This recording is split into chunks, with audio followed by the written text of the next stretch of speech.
क्या चाहते हैं आप हनुमान जी से? सनातन धर्म और हिंदू राष्ट्र।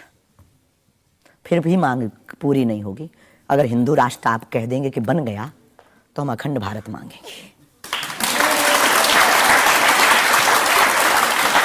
अगर वाकई में आपको भरोसा है कि बजरंगबली ऐसी इच्छाओं को पूरा कर सकते हैं, करते हैं हमारी तो कर रहे हैं। स्केल थोड़ा बढ़ाइए ना, उनसे कहिए कि पुतिन को समझाएं कि यूक्रेन से अपनी सेना वापस ले ले।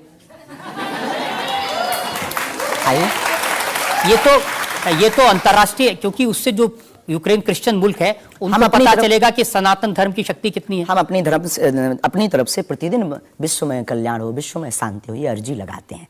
और हनुमान जी ने रावण को भी समझाया था, मान जा भगवान है, वापस कर दो जानकी माता को। लेकिन जिसकी आ गई हो तो हनुमान जी की बातें उसे नहीं भाती हैं।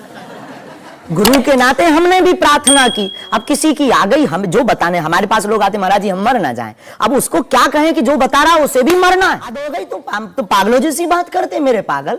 लेकिन हम श्रीमान जी बड़ी विनम्रता पूर्वक कहें कि अगर आपको लगता है तो आपको अर्जी लगाने एक बार बागेश्वर धाम। नहीं, ये अर्जियां लगाने का काम तो आपका है, मेरा नहीं है। और अंतर्राष्ट्रीय विषय पर अब टर्की में इतना बड़ा जलजला आया है, इतना बड़ा भूकंप आया है, हजारों लोग मर गए हैं, तो कुछ आपको अर्जी लगानी चाहिए। बिल्कुल, हमने प्रार्थना तुरंत की और हम प्रार्थना करते कि प्रतिदिन जो भी हमारे पास है चूरन चटनी, हम अपने गुरु जी से और बालाजी से प्रार्थना करते विश्व का मंगल हो, सबका भला हो। इससे आपको फर्क नहीं पड़ेगा कि वो क्रिश्चियन कंट्री है या इस्लामिक? बिल्कुल भी नहीं। हम तो खुद गए, हम तो पूरी दुनिया का मंगल की कामना। हम उस धर्म से हैं जहां वसुदेव कुटुंबकम की चर्चा की जाती। सर्वे भवन्तु सुखना सर्वे सन्तु निरामया, सब में मंगल हो, मंगल भवन अमंगलहारी। हम ऐसे नहीं हैं, हम मानवता के हैं। जिसके अंदर दुख है, हे बालाजी उसके संकट, आप संकट मोचन है, उसके संकट मिट जाए, हमें कोई फर्क नहीं पड़ता है। ये अच्छी बात आपने कही। आज हमने मुकदमा चलाया बागेश्वर धाम के प्रमुख धीरेन्द्र कृष्ण शास्त्री पर। हमने उनसे पूछा उनके चमत्कारों के बारे में, उनके प्रवचनों के बारे में, उनके धमकी भरे बयानों के बारे में, उनके स्टंट्स के बारे में और उनको लेकर सोशल मीडिया में चल रहे मिसलीडिंग वीडियोस के बारे में। अब वक्त है आपकी अदालत में आज के जज विनोद अग्निहोत्री के फैसले। प्रमुख आचार्य श्री धीरेन्द्र कृष्ण शास्त्री पर लगे सभी आरोपों और उनके जवाब सुनने के बाद अदालत इस निष्कर्ष पर पहुंची है कि ऋषि और संत परंपरा वाले इस देश में उन्हें भी अपने विचार लोगों तक पहुंचाने का अधिकार है। लेकिन जिस तरह धर्म के नाम पर पाखंड और धोखाधड़ी भी होती है, इसलिए श्री शास्त्री को बहुत सावधान रहने की आवश्यकता है।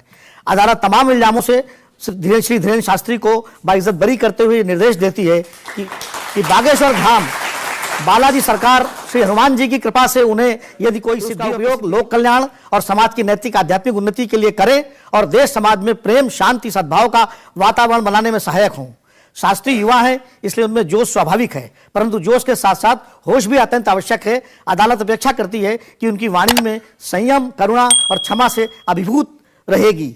आशा है कि धीरेन्द्र शास्त्री सनातन धर्म के इन्हीं शाश्वत मूल्यों के साथ भारतीय संत परंपरा को आगे बढ़ाते रहेंगे।